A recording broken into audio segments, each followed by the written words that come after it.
So यहाँ पे the latest assessment was carried out by Internal Department 2021, in which they had identified and established updated mapping of the business functions, roles and responsibilities, roles and supporting processes to identify interdependencies related to ICT and security risk. The next such exercise is planned to be conducted in 2023, in which they intend to classify the identified business functions, processes, information assets in terms of criticality. All right. So ये हमारे सामने एक picture है. So what in your view is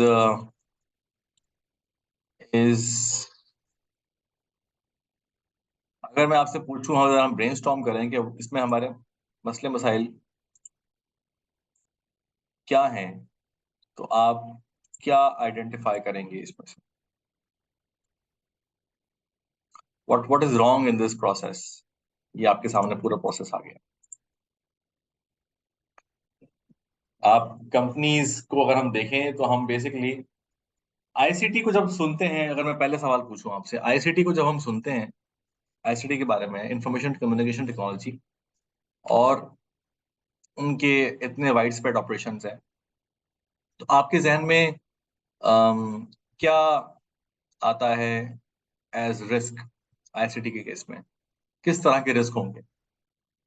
जो मोटे मोटे अगर मैं पूछूं आपसे, अगर मैं रिस्क की बात करूं तो क्या होगा?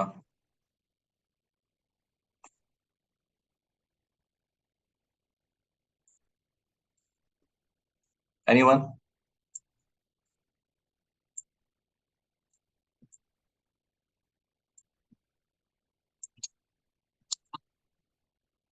जनाब आली, क्या मोटे मोटे रिस्क क्या हैं हमारे आईसीटी के, अगर हम बात करें?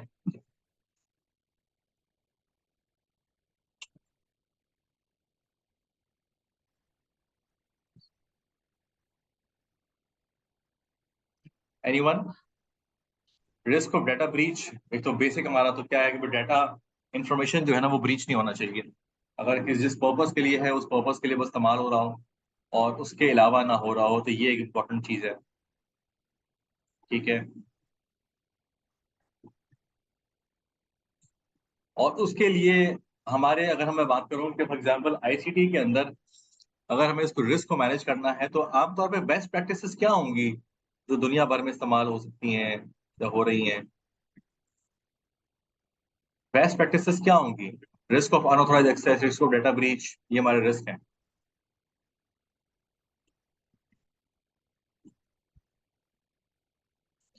There may be risk of unauthorized access to network.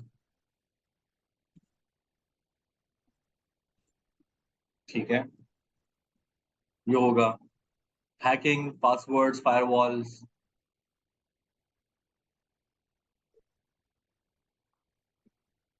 सही है, बिल्कुल ठीक है. ये ब्रीच के अंदर आता है. ठीक है ना. Access, there may be risk of unauthorised access to network, access beyond required level to perform the work. ठीक है.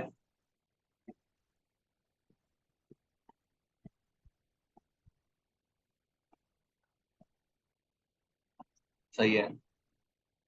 और बताइए क्या. अच्छा, अब इसको हम देख लेते हैं. फॉर एग्जांपल, ये हमारे बुनियादी हमारे मसाइल होते हैं जो आईसीटी से मुतालिक होते हैं, जो रिस्क होते हैं. अब अगली जो बात है वो ये है कि ये मुझे बताएं कि अगर मुझे ये देखना है कि मेरे प्रोसेस के अंदर क्या इशू है, तो वो मुझे बताएं, उसमें आपको क्या नजर आता है issue?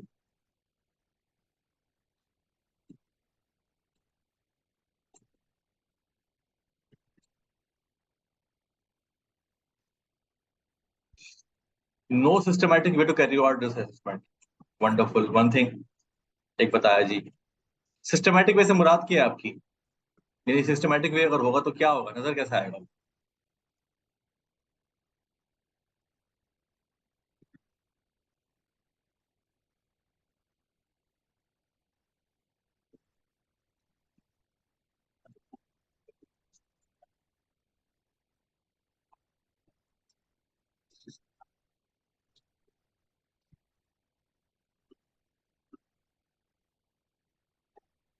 There should be agreed mandate from BSc to conduct assessment on predefined time frame. का मतलब प्री डिफाइंड टाइम फ्रेम का मतलब क्या होता है? हर साल होना चाहिए।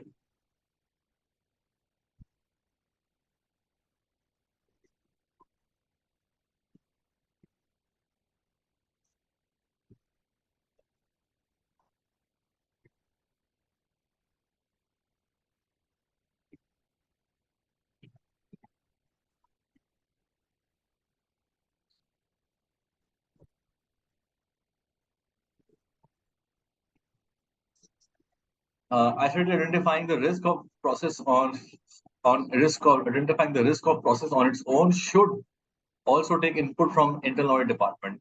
एक हम कहते हैं जी। ऑल राइट, ठीक है।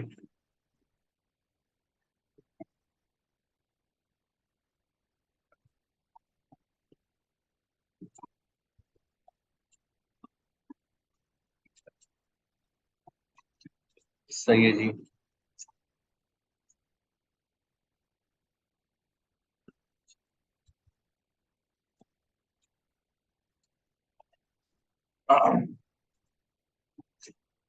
सो अब देखिए, इस ये जो सवाल है ना, अगर मैं सवाल पे दोबारा आऊँ, ठीक है, आप लोगों ने रिस्पॉन्सेस कर दिए। इस सवाल पे अगर मैं दोबारा आऊँ, तो ये जो सवाल है ना, बेसिकली ये सवाल एक एक बड़े सवाल का एक सबसेट है। फॉर एग्जाम्पल, अगर मुझे इसमें से निकालना हो ना, फॉर एग्जाम्पल दो तीन चार चीजें, वो ये होती है कि देखें, जब भी कोई भी रिस्क निकालने वाला जो फंक्शन होता है ना, that is separate from the business function. यानी रिस्क जो निकालेगा वो बिजनेस से सेपरेट होना चाहिए। और ये बात लॉजिकल है, क्योंकि अगर आईसीटी डिपार्टमेंट अगर ऑपरेशंस मैनेज कर रहा है और वो अपना सिक्योरिटी रिस्क खुद निकाल रहा है, ठीक है, that is basically segregation of duties issue. ये बात समझ में आती है? तो यहाँ पे बेसिकली क्या हो रहा है कि इनका सेपरेट डिपार्टमेंट है। ये बात क्लियर है जो मैं कह रहा हूँ?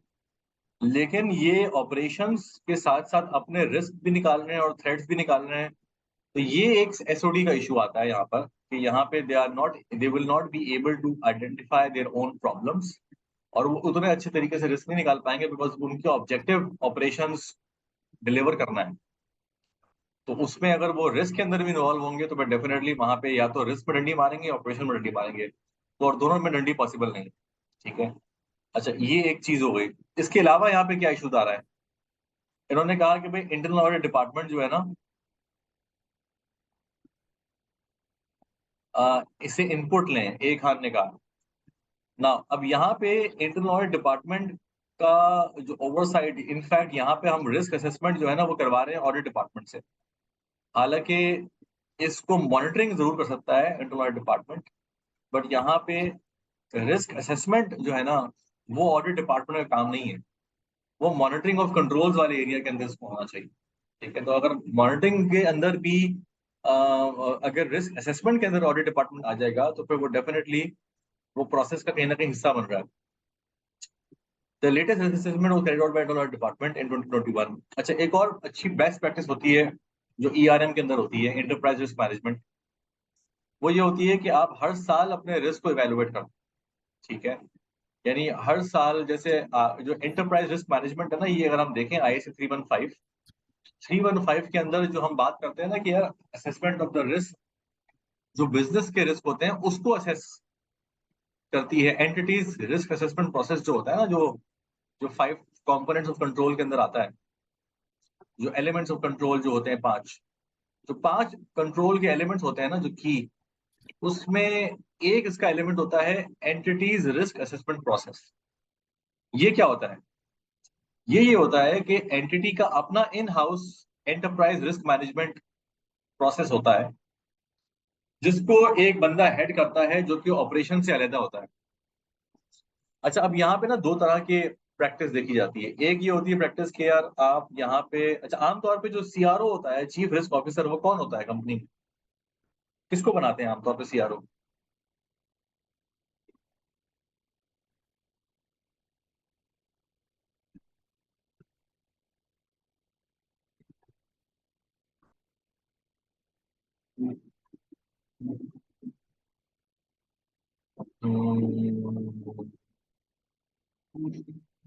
बताएं जी, बताएं।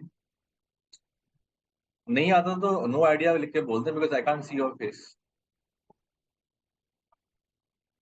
अच्छा, chief compliance officer, chief risk and compliance officer, ये आमतौर पे होते हैं बैंक्स के अंदर। आपको आमतौर पे चीफ रिस्क ऑफिसर्स मिलेंगे जो रिस्क मैनेजमेंट को हेड कर रहे होते हैं, हेड ऑफ रिस्क, इस तरह के लोग मिलते हैं आपको बैंक्स के अंदर। आपको मिलेंगे ही मिलेंगे, ठीक है ना। ऐसा मुमकिन नहीं है कि वहां पे रिस्क का बंदा ना हो। तो रिस्क वाला बंदा होता है। अच्छा, आमतौर पे जो बाकी जो छोटी ऑर्गेनाइजेशन होती हैं वहां पे आपको जो सीएफओ होता है ना, उसको ही वो रिस्क वाला एरिया दे देता है, ठीक है। उसके में आपके पास अलग से नहीं होता वो जो कंप्लायंस या रिस्क ऑफिसर होता है। लेकिन वो जो बड़ी वेल रेगुलेटेड इंडस्ट्रीज होती है ना, वहां पे जहाँ पे रेगुलेशन ज्यादा स्ट्रांग होती है, वहां पे कंप्लायंस का एक अलग फंक्शन होता है। और रिस्क और कंप्लायंस के जो फंक्शन में आपको इस तरह के लोग नजर आते हैं जो कि इस पे काम कर रहे होते हैं। और जो छोटी उदाहरण होते हैं वहां पे सीएफओ और सीआरओ का जो फंक्शन होता है वो एक ही बंदे के पास कंबाइन हो जाता है। तो सीएफओ जो होता है वही सीआरओ बन जाता है, और वो chief compliance. CFO is not equipped to assess risk. हाँ, बट छोटे इदारों में मैं जैसे बता रहा हूँ कि स्ट्रक्चर आमतौर पे जैसे होता है ना, वो ये होता है कि सीएफओ के पास ही रिस्क वाला फंक्शन उसके पास ही आ जाता है। लेकिन बड़े इदारों के अंदर जैसे जैसे इदारा बड़ा होता है, तो वहाँ पे ऑफ कोर्स वहाँ पे कंप्लायंस के इश्यूज ज्यादा होते हैं। रिस्क वाले इश्यूज को असेस करने के लिए वो अलग से फंक्शन होता है। आप किसी खास कॉन्टेक्स्ट पे कह रहे हो Mustafa? CFO is not equipped to assess risk. Equip से मुराद क्या है? उसके पास स्किल्स नहीं होती या फिर वो कर नहीं सकते? इंडिपेंडेंस का मसला होता है।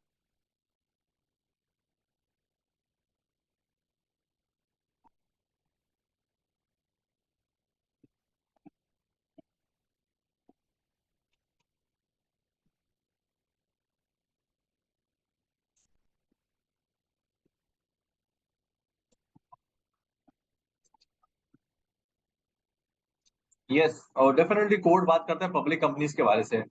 तो वहां पे आपके पास एक अलग से चीफ रिस्क ऑफिसर या सेपरेट रिस्क डिपार्टमेंट होना चाहिए। अब यहाँ पे जो हमारे पास मसाइल आ रहे हैं ना, पहला मसला हमारे पास क्या आ गया भाई, हमारे पास सेपरेट रिस्क डिपार्टमेंट नहीं है। जो ऑपरेशन थे उसके बाद मर्ज हुआ भाई, ये सबसे बड़ा मसला है। पहला मसला ये हो गया, ठीक है। दूसरा मसला हमारे पास क्या है भाई? Anybody else?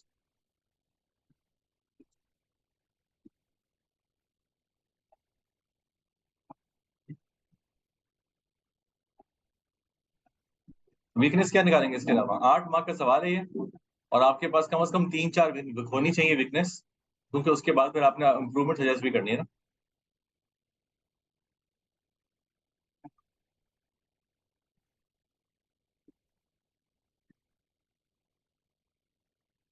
जी, एनीबडी? अच्छा, इसमें जो एंटरप्राइज रिस्क मैनेजमेंट जो ईआरएम का प्रोसेस होता है ना, वो हर वो तो वो जैसे मैं आपको कह रहा था ना कि देखें ये जो सवाल है ना, ये बेसिकली ईआरएम का सवाल है, एंटरप्राइज रिस्क मैनेजमेंट। क्योंकि ये सारी बात जो है ना वो रिस्क के हवाले से हो रही है यहाँ पे। तो ईआरएम चलता है ना सिर्फ आईसीटी में, बल्कि बिजनेस के तमाम तर प्रोसेसेस के अंदर हो रहा होता है कि भाई उसमें आप निकालते हैं। उसका प्रोसेस ये होता है कि पहले आप फॉर एग्जांपल एक अलग से सेपरेट रिस्क फंक्शन होना चाहिए। और वो रिस्क जो है ना वो सारे जो जो रिस्क मैनेजमेंट का प्रोसेस होता है ना, वो ये होता है कि उसमें आप सब लोगों को भेजते हैं रिस्क रजिस्टर। और हमारा रजिस्टर बनाने के लिए आप आइडेंटिफाई करते हैं, you talk to business heads. और बिजनेस हेड से या डिफरेंट फंक्शनल हेड से आप बात करके उनकी जो प्रॉपर बिजनेस के रिस्क है वो निकाल लेते हैं, ठीक है। अच्छा, कहीं पर भी कोई प्रोसेस में चेंज आता है, कोई बिजनेस प्रोसेस चेंज हो रहा होता है, तो वो आप प्रोएक्टिवली उसके जो रिस्क है ना उसको डिस्कस करता है business function with the risk function, ठीक है। ताकि अगर कोई प्रोसेस में चेंज होने की वजह से रिस्क की डायनामिक्स में चेंज आ रही है, तो उसको एड्रेस करने के लिए हमारे पास जो रिस्क फंक्शन है वो प्रॉपर तरीके से उसको एड्रेस कर रहा हो। फिर रिस्क मिटिगेशन स्ट्रेटेजीज होती हैं कि रिस्क को ट्रांसफर करना है, या रिस्क को एब्जॉर्ब करना है, या रिस्क को फॉर एग्जांपल जिसे कहते हैं मिटिगेट करना है, या फॉर एग्जांपल तो आपके पास आई थिंक वो 3-4 होते हैं: risk transfer, risk mitigation, if I am not wrong इसमें, इसके अलावा इंटरनल डिपार्टमेंट। इसमें मेरे ख्याल में जो रिस्क टॉलरेंस की कोई 4 स्ट्रेटेजी होती हैं: रिस्क ट्रांसफर, रिस्क, हाँ तारा, इसमें क्या होता है? ट्रांसफर, एब्जॉर्ब,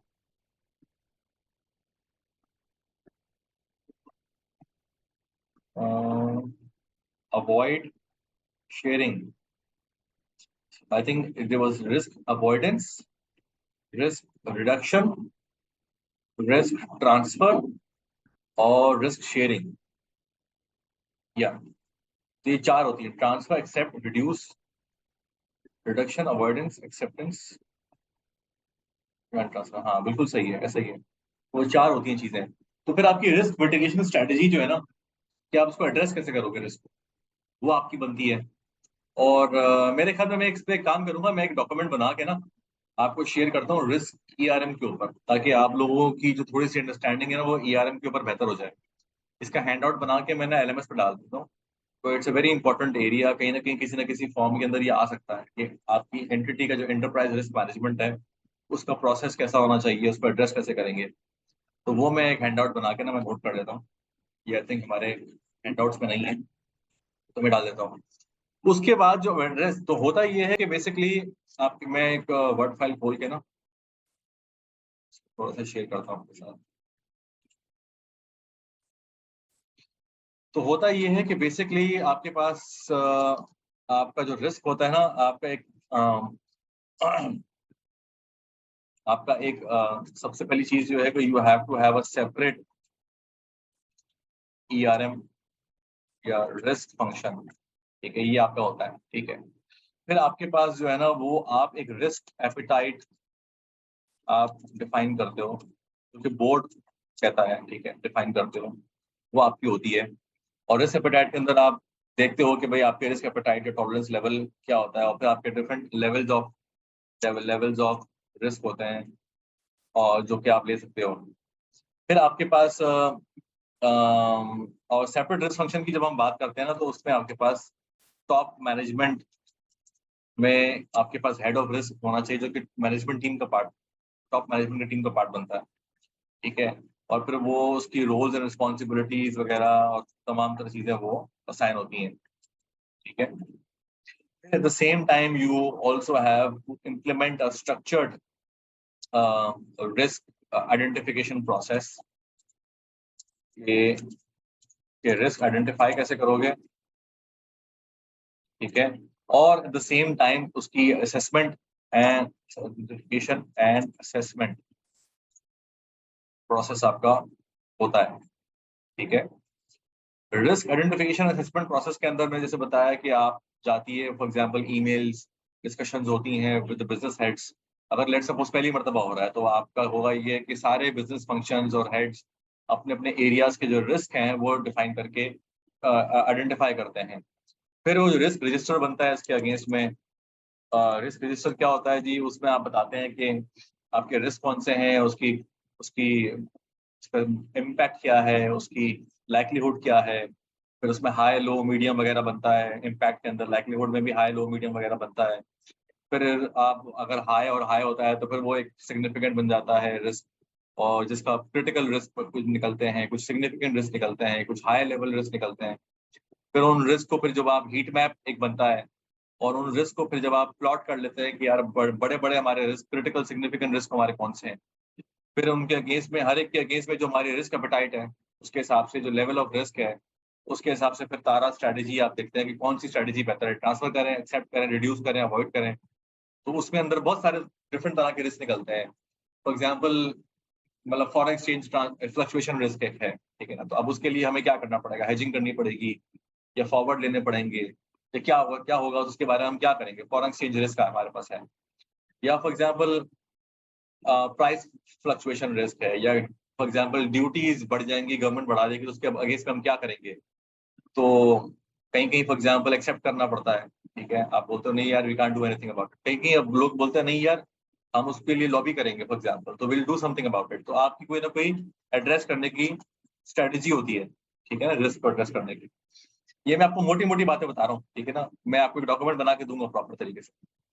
फिर आपके पास रिस्क रिस्पॉन्स की आपने जो स्ट्रेटेजी बना ली बेस्ड ऑन योर एपेटाइट, फिर आपके पास आप उसको इंटीग्रेट करते हो with your for example risk management को अपनी डिसीजन मेकिंग के अंदर, एंड यू मेक श्योर कि यार आप risk management into decision making, which means that कि जब आप डिसीजन मेकिंग में आप उसको इंटीग्रेट करोगे उसका मतलब ये है कि जब भी कोई नया बिजनेस या फंक्शन या प्रोडक्ट या कोई भी नया प्रोसेस इनिशिएट होगा, एक कंट्रोल्स के एस्पेक्ट से इंटरनल ऑडिट डिपार्टमेंट भी देखता है आमतौर पे, ठीक है ना, और दूसरे एस्पेक्ट से रिस्क डिपार्टमेंट भी देखता है, ठीक है। तो रिस्क डिपार्टमेंट देखता है और देखता है कि भाई किस तरीके से जो बिजनेस रिस्क है उसको आप एड्रेस कर रहे हो।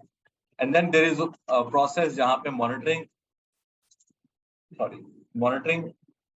एंड रिपोर्टिंग होती है ऑफ रिस्क, कि जहाँ पे आप मॉनिटरिंग करते हो, रिपोर्टिंग करते हो टू द बोर्ड, ठीक है ना, आप बोर्ड को रिपोर्ट कर रहे होते हैं कि भाई हमारा रिस्क क्या है, और इसकी बेसिस के ऊपर on a regular basis monitoring जब आप करते हो तो regular update of ERM register होता है, ठीक है, जहाँ पे आप और रजिस्टर एंड फ्रेमवर्क इसके आप, ठीक है, इसके अंदर आपका जो रिस्क हो सकता है कि आपको फ्रेमवर्क के अंदर कुछ चीजें चेंज करनी पड़े, maybe you need to adjust your appetite of the risk, सही, तो वो करना पड़े।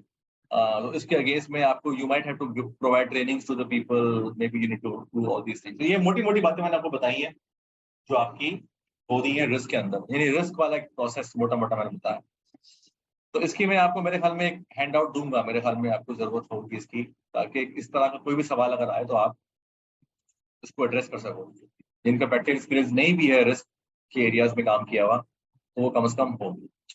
अच्छा, तो ये बहुत ही ब्रॉड मैंने बताया, इसकी कॉम्प्रिहेंसिवनेस के ऊपर मत जाइएगा, बट मैंने आपको सिर्फ बताने के लिए बताया कि आप प्रोसेस ये होता है क्या, एक सेपरेट फंक्शन होता है, मैनेजमेंट, टॉप मैनेजमेंट इन्वॉल्व होती है इसके अंदर, रिस्क एपेटाइट आपका डिसाइड होता है, आप स्ट्रक्चर्ड प्रोसेस के जरिए से आइडेंटिफाई करते हो रिस्क, असेस करते हो रिस्क, ठीक है, अपना डिसीजन मेकिंग के अंदर, बिजनेस के अंदर वो आता है प्रोसेस, और मॉनिटरिंग होती है, इवैल्यूएशन होती है, और रिपोर्टिंग होती है, और रेगुलर अपडेट कर रहे हो, तो ये एक मोटी मोटी बात है इसकी।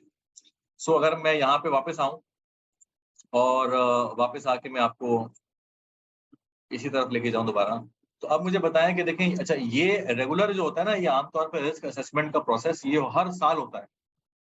तो यहाँ पे 2021 में हालांकि उन्होंने ऑडिट डिपार्टमेंट से करवाई है असेसमेंट, लेकिन बहरहाल 21 में हुई है तो फिर 23 में हो रही है, ठीक है। तो ये ऑडिट डिपार्टमेंट अगर आइडेंटिफाई करेगा, अपडेट करेगा मैपिंग बिजनेस फंक्शंस की, रोल्स की, प्रोसेस की, तो ये काम तो ऑडिट डिपार्टमेंट का नहीं है, वो तो फिर उसके ऊपर मॉनिटरिंग कैसे कर पाएगा अगर उसने इसकी मैपिंग अगर कर दी और उसके हिसाब से किया। सो ये आइडेंटिफाई करना और स्टैब्लिश करना ये काम होता है रिस्क डिपार्टमेंट, ठीक है। तो हर साल नहीं होनी चाहिए, ऑडिट डिपार्टमेंट को वैसे इन्वॉल्व नहीं होना चाहिए, ये मसला दूसरा मसला है, ठीक है। और यहाँ पे इसको मैं एक मसले के तौर पर ले आता हूँ, ठीक है, ऑडिट डिपार्टमेंट को मसले के तौर पर ले आता हूँ, ठीक है। तो ये तीन हमारे पास मोटे मोटे मसाइल तो निकल आए, और क्या मसले मसाइल आप समझते हैं कि हो इसमें निकल सकते हैं, और क्या समझते हैं आप मसले मसाइल क्या होंगे इसमें?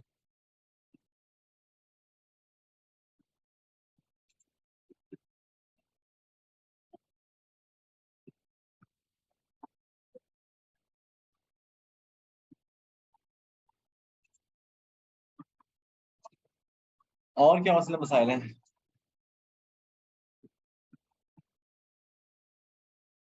एक मसला और नजर आ रहा है मुझे यहाँ पे, विजिबल है, सामने सामने। The next such exercise is planned to be conducted in 2023, in which they intend to classify the identified business functions, supporting process, and function assets in terms of criticality. तो ये काम भी उन्होंने नहीं किया, तो चार मसले मसाइल तो ये निकला। तो ये चार मसले मसाइल का एक मजमुआ है ये सवाल, ठीक है। इसको अगर मैं आपको कहूँ कि इसका जवाब आप लिखें और सजेस्ट इम्प्रूवमेंट लिखें, तो for example if you had to suggest